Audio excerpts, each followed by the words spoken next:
مفتی صاحب قیامت کی نشانیاں کیا آج ظاہر ہو چکی ہیں؟ نیز قیامت کب قائم ہوگی؟ میرے بھائی ہمیں کیا پتہ کب قائم ہوگی؟ قیامت قائم ہونے سے پہلے دجال بھی آئے گا، حضرت عیسیٰ علیہ السلام بھی آئیں گے، حضرت مہدی بھی آئیں گے، سورج ایک دفعہ مغرب سے نکلے گا، یاجوج ماجوج ظاہر ہوں گے۔ کچھ قیامت کی علامتیں تو ظاہر ہو چکی ہیں۔ حدیث میں آتا ہے عرض حجاز سے ایک آگ نکلے گی جو اونٹوں کی گردنوں کو روشن کر دے گی۔ یہ 7ویں صدی ہجری میں یہ آگ نکل چکی ہے، تقریباً محدثین کا اتفاق ہے۔ 700 سال پہلے 7ویں صدی ہجری میں آگ نکلی تھی بہت بڑے پیمانے پر عرض حجاز میں، تو وہ تو ایک نشانی ہو چکی ہے۔ تو کچھ نشانیاں ہو چکی ہیں، زیادہ تر نشانیاں کیا ہیں باقی؟ ایک نشانی یہ تھی، حدیث میں آتا ہے کہ یہ جو عرب لوگ ہیں نا، جو اونٹوں کے چرواہے، بکریاں چرانے والے غریب غربا، یتطاولون فی البنیان، ایک دوسرے سے بڑھ چڑھ کے بلڈنگیں بنائیں گے۔ تو عرب میں جو اونٹ چرانے والے، جو ان میں جو کرپٹ لوگ ہوتے تھے، وہ تو حاجیوں کو لوٹ کے گزارا کرتے تھے، پاؤں میں چپل نہیں ہوتی تھی، حفاتن عراتن عالتن، حدیث میں آتے ہیں ننگے پاؤں ننگے سر لوگ، ننگے بدن لوگ، ایسا نوٹ چھاپیں گے، ایسا پیسہ آئے گا کہ بلڈنگوں پر بلڈنگیں۔ تو یہ تو دبئی میں، آپ شارجہ میں دیکھ لو، اب سعودی عرب بھی بنا رہا ہے، ایک بڑا شہر آباد کر رہا ہے، اور برج خلیفہ اتنی بڑی بلڈنگ بنا دی کہ اس کو آدمی دیکھتا ہے تو ٹوپی سر سے گر جاتی ہے اس کی۔ تو یہ بھی قیامت کی علامت تھی جو پوری ہو چکی ہے۔ تو کچھ علامتیں تو پوری ہو چکی ہیں، لیکن بڑی بڑی بہت ساری علامتیں باقی ہیں۔ تو جن میں ایک بڑی علامت ہے، سب سے بڑی علامت دجال کا ظہور ہے، حضرت عیسیٰ کا آنا ہے، امام مہدی کا آنا ہے، یاجوج ماجوج کا نکلنا ہے، سورج کا مغرب سے نکلنا ہے۔ تو جب آئیں گی تو پھر خود ہی پتہ چل جائے گا، اس کے لیے آپ ہمیں کال کرنے کی بھی زحمت نہیں کریں گے، ٹھیک ہے نا؟ اچھا بھائی مفتی صاحب، کیا بھائی جان آپ ذرا تمیز سے بیٹھ جائیں، ٹھیک ہے، اس طرف رخ کر کے بیٹھ جائیں آپ۔ بچوں میں یہ بڑی مسئلہ ہے نا، بچہ کا کبھی بھی ایک جگہ بٹھاؤ گے کبھی بھی ٹک کے نہیں بیٹھے گا وہ۔ اس کو میں نے اجازت دی تھی کہ آپ تمیز سے بیٹھو گے تو بیٹھ جانا، ٹھیک ہے؟ اب تمیز سے، شاباش۔ لیکن وہ بچہ بچہ ہی نہیں ہے جو تمیز سے بیٹھ جائے۔ اچھا بھائی مفتی صاحب، کیا توحید پرست مسلمان کو جہنم سے نکال کر جنت میں لے جایا جائے گا؟ کیا مسلمان جہنم سے نکل کر جنت میں جائے گا، اور یہ کب ہوگا؟ یہ تو صحیح احادیث سے بات ثابت ہے کہ ایک نہ ایک دن مسلمان جو توحید پرست ہوگا، اپنے ایمان کی برکت سے سزا کھانے کے بعد بہرحال جہنم سے نکل کے جنت میں جائے گا۔ اللہ ایمان والوں کو اور کافر کو ایک جیسا بدلہ نہیں دیں گے۔ حدیث میں آتا ہے کہ جب جہنمی جہنم میں چلے جائیں گے، ایک طویل عرصے کے بعد کافر جو ہے نا، یہ طعنہ دے گا مسلمان کو کہ تم میں اور ہم میں فرق کیا ہے؟ تم کلمہ پڑھتے تھے، ایک خدا کو مانتے تھے، اللہ کے پیغمبروں کو مانتے تھے، تم بھی گناہ کرتے تھے اور ہم بھی گناہ، تو نتیجہ تو دونوں کا ایک جیسا ہوا۔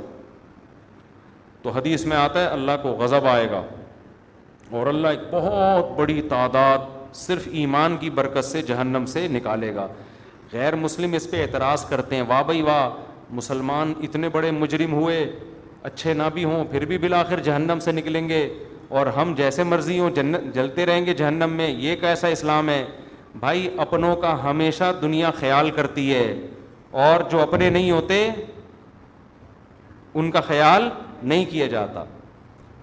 آپ بتاؤ نا، امریکہ کا کوئی بندہ پاکستان میں جرم کرتا ہے، امریکہ کہتا ہے ہمارے حوالے کرو، ہاتھ لگانے کی بھی اجازت نہیں ہے، کیونکہ ہمارا نیشنل ہے، یہ ہمارا کلمہ پڑا ہوا ہے اس نے، ٹھیک ہے نا؟ تو غیرت، جو بھی غیرت مند حکومت ہوگی وہ یہ کرے گی۔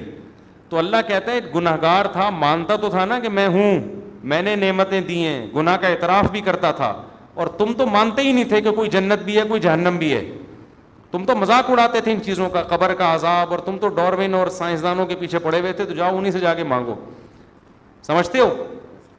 تمہیں ڈاروین نے الٹی پٹیاں پڑھا دی تھیں کہ یہ مرغی خود بنی ہے، یہ انڈے، یہ جو مرغی 21 دن انڈے سیتی ہے نا اور گھماتی رہتی ہے، یہ اس کی کھوپڑی میں آٹومیٹیکلی آ گیا تھا۔ یہ بکری کا بچہ پیدا ہوتے ہی جو تھنوں کی طرف لپکتا ہے، یہ ایوولوشن کا نتیجہ ہے، ایوالو ہوئے، یہ اتنے سمجھدار ہو گئے، پیدا ہوتے ہی تھن تلاش کر رہے ہیں۔ سبحان الذی خلق الازواج کلھا، اللہ کہتے ہیں پاک ہے وہ ذات جس نے ہر چیز کے نر مادہ جوڑے بنائے. ایوالو ہونے کے نتیجے میں نر مادہ کیسے بن گئے؟ کیا ہو گیا بھائی؟ یہ سائنس اتنی ذہین ہے, نیچر اتنی ذہین ہے کہ ہر چیز نر اور مادہ میں ڈیوائڈ ہو گئی ہے, پھر ان کا ملاپ ہوتا ہے, بچے پیدا ہوتے ہیں. یہ ایوولوشن کا نتیجہ نہیں ہو سکتا, کسی نے بنایا ہے. تو ہم تو بھائی اس بنانے والے کو مانتے ہیں کہ مرغا مرغی خود نہیں پیدا ہوئے, اس کے نتیجے میں انڈا آٹومیٹیکلی وجود میں نہیں آ رہا. اس انڈے میں ایسے سافٹ ویئر کہ مرغی انڈا دینے سے پہلے چھپتی ہے کہاں جا کے دینا ہے. اس کو پہلے سے پتا ہے کہ یہ انڈے سے کیا نکلے گا, بچہ نکلے گا, حالانکہ اس نے کسی سے سیکھا نہیں ہے. ایوالو اگر ہو رہی ہیں چیزیں تو باڈی میں تبدیلی آئے نا. کھوپڑی کہاں سے اتنی ترقی کر رہی ہے؟ بتاؤ کسی کو ہنر سکھائے بغیر خود کوئی سیکھ لیتا ہے؟ ڈرائیونگ کی سیٹ پہ بٹھا کے چلوانا پڑتا ہے تو جا کے انسان ڈرائیونگ سیکھتا ہے, جو بالکل سادہ سا کام ہے. مرغی نے انڈوں کو 21 دن بیٹھ کے سینا کہاں سے سیکھ لیا, اور اس کو یہ بھی پتا ہے اس کو کیا کرنا ہے, یہاں سے بھی پکانا ہے, اب یہاں سے بھی پکانا ہے اس کو, ٹھیک ہے نا. اور ایسے قربانیاں دے کے بچے نکالتی ہے, پھر ایسے ان کی پھر دانا توڑ توڑ کے ان کے منہ میں ڈال رہی ہے, پہلے ان کو کھلاتی ہے پھر خود کھاتی ہے. یہ سب چیزیں ایوولوشن کا نتیجہ نہیں ہے.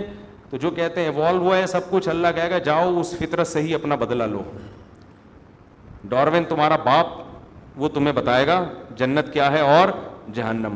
جو اللہ کو مانتے تھے کہ یہ سب کسی کا پیدا کردہ ہے, اللہ کہے گا آج جنت انہی کے لیے ہے, ان کے علاوہ کسی اور کے لیے نہیں ہے. تو جتنا اچھا عمل کر لو, جنت بنائی اللہ نے ہے, تو اس کو نہیں مانو گے تو وہ پہلی شرط ہی نہیں پائی جاتی. آپ کسی ملک کے شہری ہیں, بہت اچھے طریقے سے رہ رہے ہیں, آپ سعودی عرب میں رہ رہے ہیں, قانون کو فالو کر رہے ہیں, ریڈ پہ رک رہے ہیں, گرین پہ چل رہے ہیں, بادشاہ کے حق میں تقریریں کر رہے ہیں. ایک دن کسی شرطے نے بولا تمہارے پاس اقامہ ہے یہاں رہنے کا؟ ہے بھائی. آپ نے کہا اقامہ تو نہیں, میں تو سرنگ بنا کے بارڈر کراس کیا ہے میں نے, اللیگل رہ رہا ہوں. کہے گا بھائی اللیگل نہیں ہوتا, آپ کتنے اچھے ہیں, نکلو یہاں سے. تو جو اللہ کو مانتا ہی نہیں ہے میرے بھائی, وہ تو نیشنل ہی نہیں ہے نا, اس کو تو قومیت ہی نہیں ملی ہے. اللہ کہتے ہیں تم تو باغی ہو, تم آؤ میرے پاس, تمہارے جتنی نیکیاں ہیں ان کی مثال پہاڑ کی راکھ کے پہاڑ کی ہے, دیکھنے میں بڑی لگتی ہیں, ان کا وزن کچھ بھی نہیں ہے. ایک بچہ اپنے باپ کو مانتا نہیں ہے, جتنی مرضی خدمت کرے باپ کوئی لفٹ نہیں کرائے گا, کہے گا نادرا میں کسی اور ابا کا نام ڈالا ہوا ہے تو نے. اور ایک بچہ باپ کا نالائق ہے, لیکن جب پوچھے تیرا باپ کون ہے فوراً بتاتا ہے یہ میرا باپ ہے. باپ کہتا ہے نالائق ہے لیکن ہے کس کا, میرا ہے, تو میں چماٹ لگاؤں گا, دوسرے کو نہیں لگانے دوں گا, اس کو دفاع بھی کرے گا, وراثت بھی اسی کو دے گا. تو مسلمان کی مثال جو گنہگار ہے وہ ہے جو نالائق ہے مگر ہے اللہ کا اپنا, اور جو کافر جو نیک ہے اس کی مثال وہ ہے جو نیک ہے مگر اللہ کا نہیں ہے. اس کا یہ مطلب نہیں ہے کہ نیک نہ بنے آپ لوگ. برائیوں کی سزا بہرحال جہنم میں ملے گی, اس سے اللہ بچائے, وہ کوئی 2-4 دن کی ٹھکائی نہیں ہے.